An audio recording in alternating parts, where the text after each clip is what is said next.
provincia de Bolívar por el movimiento Unión Ecuatoriana Listas 19. Le damos una cordial bienvenida a usted, doctor. Buenas noches acá en nuestro medio Radio Espacio. Bienvenido.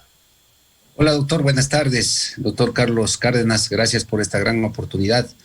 Un saludo muy cordial a todas las personas que nos escuchan por este prestigioso medio de comunicación como es Radio Espacio. Asimismo, un saludo fraterno a toda la directiva de este medio importante. Espero que se encuentren bien. Gracias por la oportunidad y esperamos conversar algunos temas relacionados a esta postura para la Asamblea. Por supuesto que sí, doctor. Más bien a usted agradeciéndole por tener su presencia en nuestro medio de comunicación. Es un verdadero placer. Pues justamente iniciando ya la entrevista, doctor, ¿cuál es la propuesta de Javier Bosques en el caso de llegar a la Asamblea? Bueno, la propuesta de Javier Bosques es, en primer lugar, servir a la provincia de Bolívar, sacarle del olvido en la cual se encuentra nuestra querida provincia de Bolívar por más de 40 años aproximadamente. He podido recorrer mi provincia, los 7 cantones, las 19 parroquias, y vemos que no existe institucionalidad. La presencia de los ministerios aquí en la provincia de Bolívar es muy limitada. Vemos que en Guaranda no tenemos el MIPRO, el Ministerio de Producción, Industrias y Comercio, un ministerio tan importante que no tiene funcionarios acá en la provincia. Entonces he podido recorrer las otras provincias, ese ministerio es muy fortalecido. Se hacen procesos tan importantes para la producción bolivarense como, en este caso, patentes, registros sanitarios, procesos también de darle valor agregado a la producción y, lo más importante, también trabajar en la comercialización de esos productos.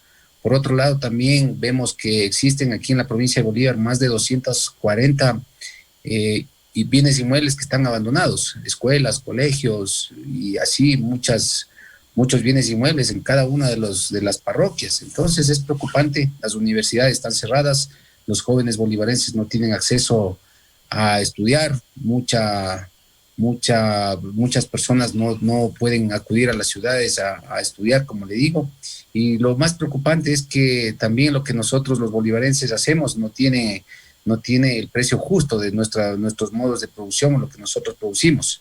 Si yo me pongo a revisar la Constitución, que es Constitución de Derechos, el buen vivir, el summa causae, en el artículo 278, no está siendo beneficiado para los bolivarenses. Asimismo, la relación que debe haber equilibrada entre Estado, mercado y ciudadanía no se está ejecutando de acuerdo a lo que dispone el 283.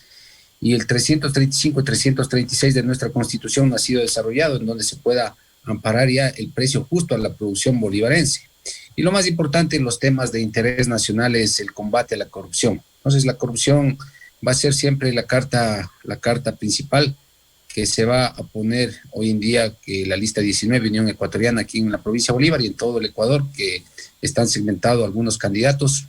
Entonces hay que hacer muchas cosas por el Ecuador, hay que levantar a nuestra provincia de Bolívar, que nos merecemos vivir mejor. Y ténganlo por seguro que la Asamblea del Ecuador, como la principal función del Estado, es para eso.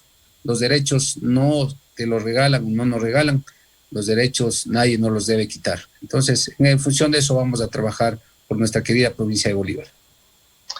Bien, doctor, pues usted lo ha dicho en una forma muy clara, muy explícita, con un profundo conocimiento jurídico, y eso es lo que hace falta realmente en la Asamblea. Pero usted nos ha dicho el punto neurálgico, doctor. Estas leyes ya existen, ¿por qué no se cumplen? ¿Qué se va a hacer para que se den cumplimiento, para que no sean simplemente letra muerta en la Constitución de la República, sino que realmente se ejerzan? Son derechos que ni siquiera habría que exigirlos, son derechos que deben existir por naturaleza y tienen que fluir como tal. Pero ¿qué se va a hacer para que se cumplan estas leyes? Porque la idea no es hacer más leyes de las que ya existen, sino que se cumplan las existentes. ¿Qué va a hacer Javier Bosques para dar cumplimiento a estas leyes? Sí, bueno, es muy importante saber qué hacer cuando no se cumplen o no se ejecutan las leyes. Nosotros tenemos una constitución en la que determina que todas las leyes o los derechos deben ser aplicados de forma directa por cualquier operador o cualquier servidor público, pero lamentablemente en nuestra provincia de Bolívar está relegado y en el país entero, ¿no? Entonces es importante dar seguimiento a toda la normativa existente porque las leyes constitucionales tienen que ser desarrolladas como leyes orgánicas y esas leyes orgánicas no han sido construidas en pro de estos derechos. Entonces, en función de lo expuesto, hay que darle seguimiento a cada uno de estas leyes, de estos articulados, ver si es que están cumpliendo o no están cumpliendo sus objetivos, se está mejorando o no se está mejorando la condición de vida de las personas, porque si no está siendo efectiva o no está siendo priorizada aquí en la provincia y en el Ecuador, téngalo por seguro que no tiene razón de ser. Una de ellas, ¿cómo decirle? En el ámbito de la corrupción nada más. Vemos que existen muchas leyes que se combate la corrupción, ¿verdad? Pero el principal factor no es las leyes, sino es la impunidad que genera. Tenemos nosotros el 98% de impunidad aquí en el Estado ecuatoriano en los delitos de corrupción. Y eso es muy preocupante. Al ser preocupante, entonces tenemos que aquí en Ecuador es un incentivo mejor cometer delitos contra la corrupción, porque sabemos que no le va a seguir el Estado ecuatoriano. Entonces, como ecuatorianos, como bolivarenses, debemos ponernos todos la camiseta y ver cuáles son esos factores, por qué existe mucha impunidad. Entonces, el principal factor es la politización de los órganos de control. Entonces, a ese lado es lo que debemos atacar nosotros, a la mejor selección de las primeras autoridades de las instituciones que están vinculadas a la prevención y a la lucha contra el delito. Entonces, esa va a ser la primera carta fundamental. Dos, hace 2 semanas atrás fue juzgado un asambleísta por cometer delitos contra la corrupción en el robo de dineros. Entonces, se sometió a un procedimiento abreviado, a aceptar cargos. Entonces, él, de los 10 años que le correspondía la pena, el Estado ecuatoriano le dio beneficios, le puso 3 años, 4 meses, sin que devuelva dinero alguno. Entonces, ¿cómo el Estado ecuatoriano puede reconocer esos beneficios si él no entrega ninguna colaboración al Estado ecuatoriano y no ha entregado ninguna cantidad de dinero? Entonces, es una reforma importante también que el Estado no debe dar beneficios siempre y cuando el ciudadano o el funcionario no haya devuelto el dinero. Son reformas que hay que hacerlas, estimado doctor. Otro de ellos, lo más importante, es la investigación. Entonces, tenemos que tener nosotros una policía especializada en investigación de delitos anticorrupción. Tenemos nosotros que tener también la Convención Americana de Lucha contra la Corrupción, que habla de un agente encubierto electrónico, que es muy importante para poder sacar toda la información que hoy en día utilizan las organizaciones criminales en las cuales se están apoderando de los dineros de los ecuatorianos y de todas las personas. Es así que hay muchos mecanismos, otros mecanismos que se pueden implementar es también las denuncias anónimas, los buzones de denuncias también en las instituciones que no existen, no tienen presencia. La protección a los denunciantes también en delitos contra la corrupción también son importantes. Y lo más importante, como funciona en Estados Unidos la justicia, es cuando los ciudadanos denuncian hechos de corrupción, ellos reciben recompensas económicas, 20% de todo lo que el Estado ecuatoriano pueda o de que un Estado pueda recuperar de los bienes ilícitos de corrupción. Entonces, eso es un incentivo para que funcione mejor el sistema. Entonces, hay que copiar los modelos que han sido buenos. Otro de ellos también es, las leyes que son antisoborno. Entonces, las leyes antisoborno son normas de cumplimiento para la empresa, porque no nos olvidemos nosotros que la empresa es la única que viene con los dineros, entrega el 30% del sobrecosto de las obras y ahí es donde se perfecciona los delitos y se apoderan de la contratación pública. Entonces, hoy en día están debatiendo en la Asamblea 4 nuevos delitos, pero que nada va a solucionar esos conflictos de impunidad, sino van a ser letra muerta. Aquí hay que buscar soluciones que ayuden a combatir este alto índice de impunidad. Entonces, vamos a trabajar en eso, vamos a trabajar también nosotros en el ámbito del precio justo. El precio justo es muy importante para los bolivarenses, alcanzar que nuestros productos tengan un precio justo. No es posible que el Estado ecuatoriano importe lo que nosotros producimos. Entonces vamos a erradicar o vamos a eliminar de los listados los productos, por lo menos los que son bolivarenses, para que no se importe. El 6 de noviembre el Ministerio de Agricultura, importó más de 40 toneladas métricas de maíz. Eso es inaudito. Eso es darle un espaldarazo también a nuestro hermano agricultor. Y eso también téngalo por seguro que nos empobrece mucho a nosotros. Así es que hay muchas cosas por trabajar para nuestra querida provincia de Bolívar. Otra de ellas es el acceso al Internet, a las telecomunicaciones. Cuando el espectro es del Estado y el Estado ha concesionado, es decir, concesiona a Porta, Movistar y una empresa pública, CNT. Ellos han sacado grandes utilidades y ganancias y no están invirtiendo las utilidades o ganancias. Por lo menos doten de internet o conectividad a los centros de estudios de la ruralidad, y eso no lo han hecho. Entonces eso es miserable lo que ha estado ocurriendo cuando eso no invierte el Estado, simplemente se obliga a estas grandes empresas que sigan dando mayor cobertura al país, y cuánta falta le hacen. Entonces, vea, se puede mejorar muchas cosas que son fáciles, loables y trabajables. Así es que hay muchas cosas por trabajar, las que le estoy mencionando, ¿no? Qué bien, doctor Javier Bosques, es justamente lo que el país necesita, es decir, asambleístas que vayan con objetivos claros. Usted lo ha demostrado durante el transcurso de esta entrevista, de que hay objetivos claros y que son no utópicos, sino que realmente que no son demagógicos, sino que se los pueden hacer con voluntad política. Todo esto que usted nos ha comentado se encierra en un ámbito, pues justamente que se llama la seguridad jurídica. ¿Cómo lograr esto? Y que no sea solamente una política de gobierno, en este caso del movimiento Unión Ecuatoriana, Listas 19, sino que se convierta en una política de Estado. Es decir, que cada vez se respete más la Constitución, las leyes que existen en el país. Ese es el grave problema. Hay muchas veces que se quiere luchar contra la corrupción, que se quiere luchar contra todo lo que usted nos ha dicho, pero en este caso, ¿a quién quejarse? Supongamos, usted se acaba de dar cuenta de que hay leyes ya establecidas en la Constitución y por supremacía constitucional deberían respetarse en relación a las demás leyes, pero justamente no se da. ¿Qué es lo que va a hacer Javier Bosques y justamente el movimiento Unión Ecuatoriana para que se dé cumplimiento directo? Es decir, de que no simplemente se ejecuten más programas, más leyes, pero a la larga no se ejecutan, no se realizan. El problema en sí se encierra en la ejecutabilidad. ¿Cómo cambiar esta situación, Javier? Bueno, la seguridad jurídica, sí, usted lo ha hablado muy bien. Tenemos como una garantía que se encuentra definida en el artículo 82 de nuestra Constitución, y es una seguridad donde todos debemos respetar el derecho ajeno, ¿no? En tal caso, los derechos tienen que ser tutelados por el Estado ecuatoriano. Y téngalo por seguro que desde la Asamblea es donde el legislador va a tomar todos esos derechos inalienables, los derechos humanos y los derechos fundamentales, a construirlos en derechos aplicables. Porque no olvidemos que no solo la Asamblea entrega leyes, sino también los jueces serían en este caso los que vayan a aplicar el derecho. Entonces tenemos nosotros cualquier tipo de derecho laboral, inquilinato, derecho penal, derecho administrativo, derecho civil. Entonces todo eso es emanado por en este caso la Asamblea Nacional del Ecuador, y van a ser siempre tutelados en este caso ya por los diferentes estrados, incluso en cualquier fase administrativa. En tal caso, no olvidemos, lo más importante es no olvidar que existe un empoderamiento ciudadano también, que debe saber a dónde acudir para que se respeten sus derechos.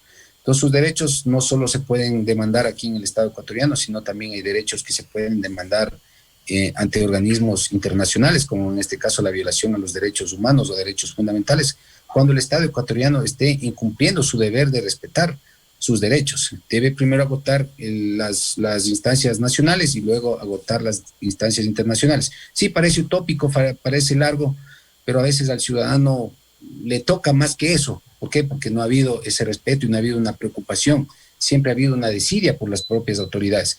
Pero ese principal factor, estimado doctor, es por la elección de las principales autoridades. Entonces, las principales autoridades de todos los poderes del Estado están ancladas de una u otra forma políticamente. Entonces, al estar ancladas políticamente, ellos van a proteger a su grupo, a proteger a de donde ellos provienen y a estar, en este caso, castigando, persiguiendo a los opositores. Entonces, ese es el principal valor que hay que cambiar en la sociedad ecuatoriana. Por eso existe desidia, y no solo en el Ecuador, sino en cualquier parte no solo en Bolívar, sino en cualquier parte del Ecuador. Entonces, lo más importante velar es la independencia de funciones. No olvidemos que esa independencia de funciones es la primera garantía que tenemos los ciudadanos. ¿Por qué? Porque cada institución tiene que ser objetiva, tiene que respetar en primer lugar al ciudadano, a su dignidad, a su derecho.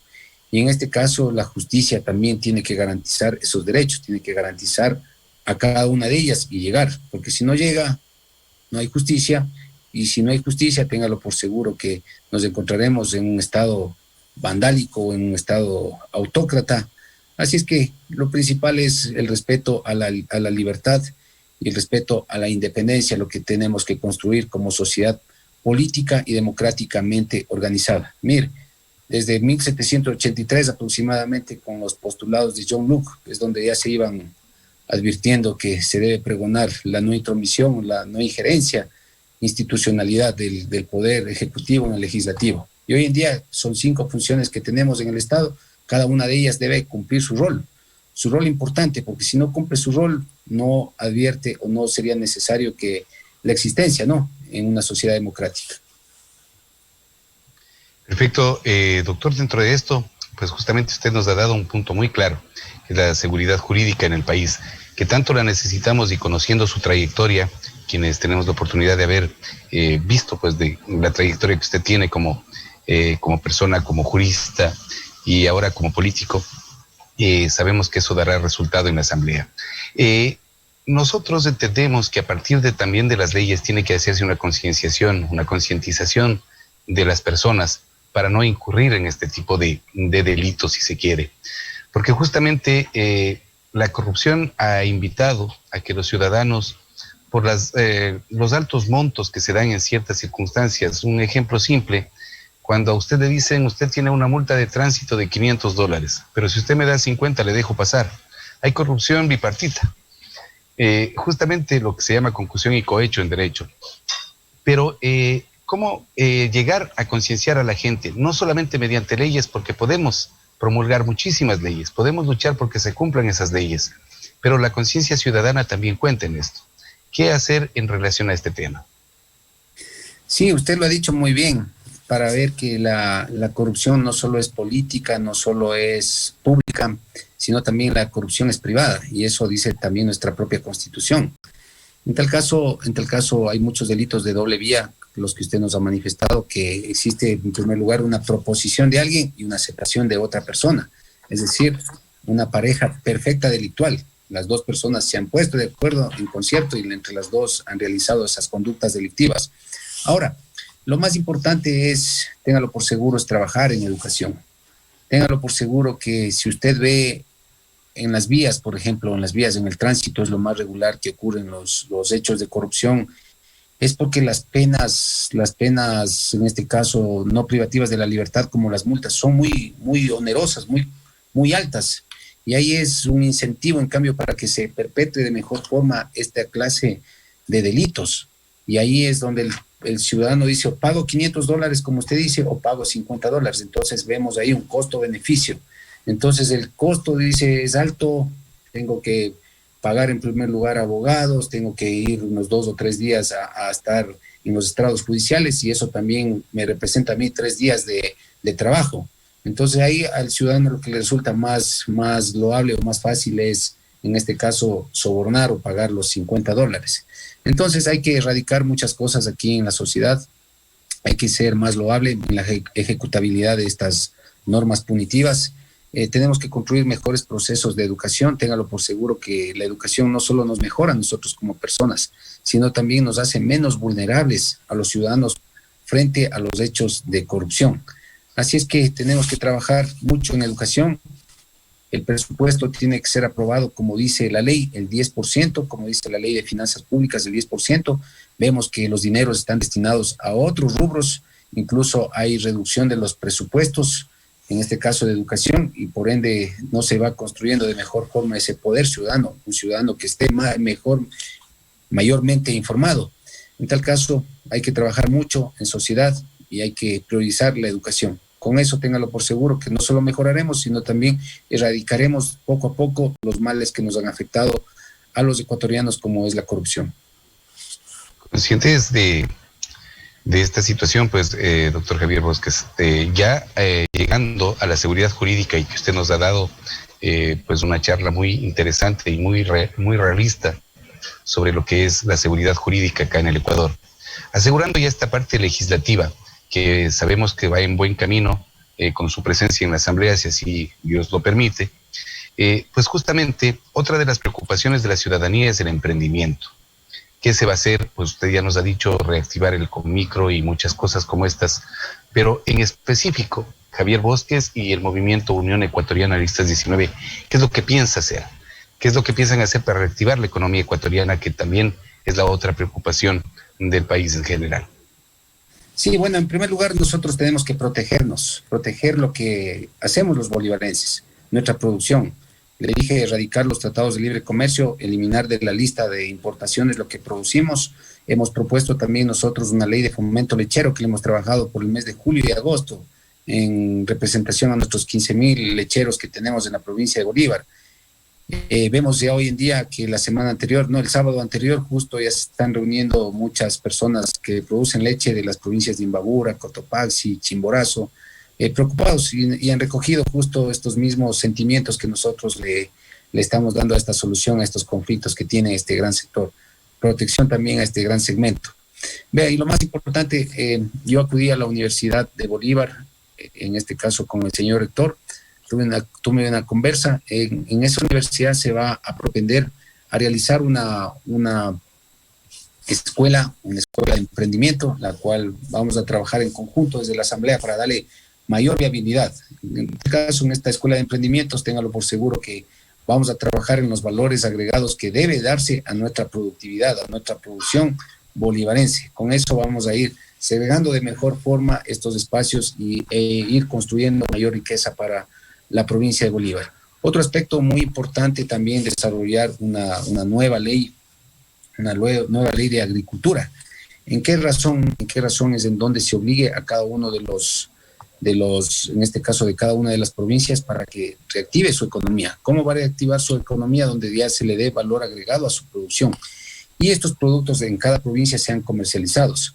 Y también que tenga de mejor forma, es decir, en las perchas que tienen todos los establecimientos o las grandes casas comercializadoras como Supermaxi, Tía, comisariatos, puedan tener por lo menos el 50% de productos desarrollados en el Estado ecuatoriano y el 50% de productos que sean importados de otro lado. Entonces vamos a tener una balanza equilibrada donde habrá las grandes oportunidades para que estén con presencia de nuestra producción bolivarense. No es posible que vean los motes que vienen de Perú, los motes grandes estén exhibiéndose en las grandes cadenas comercializadoras y no nuestra producción local, que es el mote bolivarense. Entonces a eso vamos a propender, a un equilibrio del mercado. Pues justamente son las cosas que hacen falta dentro de esto, y también reducir el número de impuestos a los emprendedores.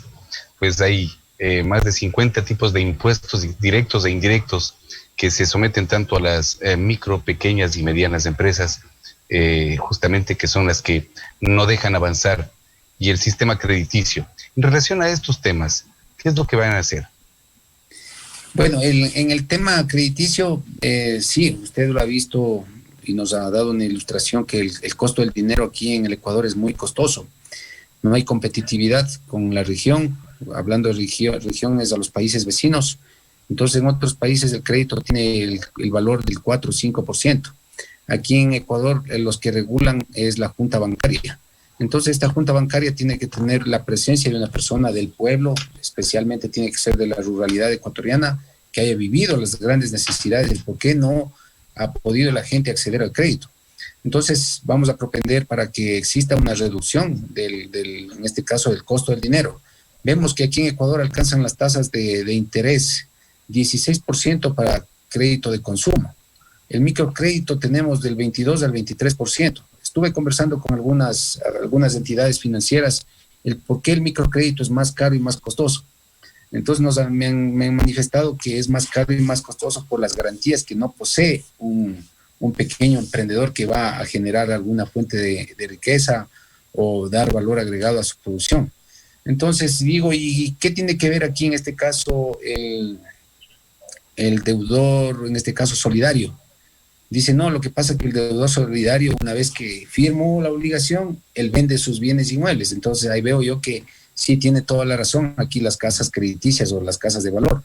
En este caso hay que darle esa protección, también construir en este caso un fraude cuando exista esta malversación de hechos de responsabilidad, en este caso el deudor solidario, para que se garantice de mejor forma también en este caso las entidades financieras. Hay que trabajar en eso también porque todos tenemos y debemos tener esa seguridad jurídica. ¿Para qué? para bajar, en este caso, los costos o las tasas de interés.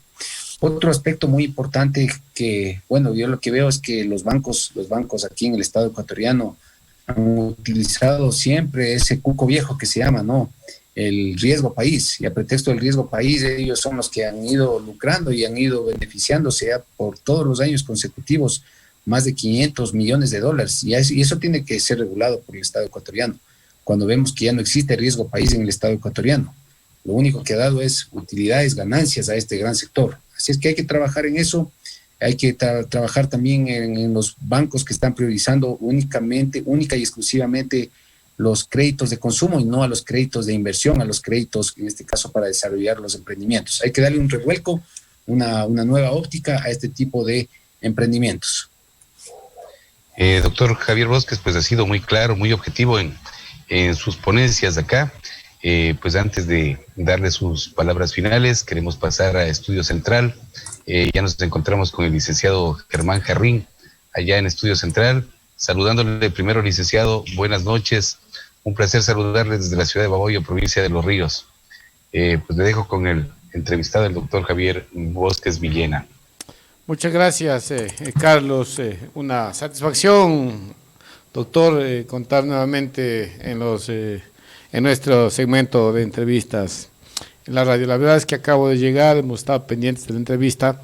Nada más que, no sé si Carlos ya concluyeron la entrevista para ir concluyendo ya con este importante segmento del noticiero.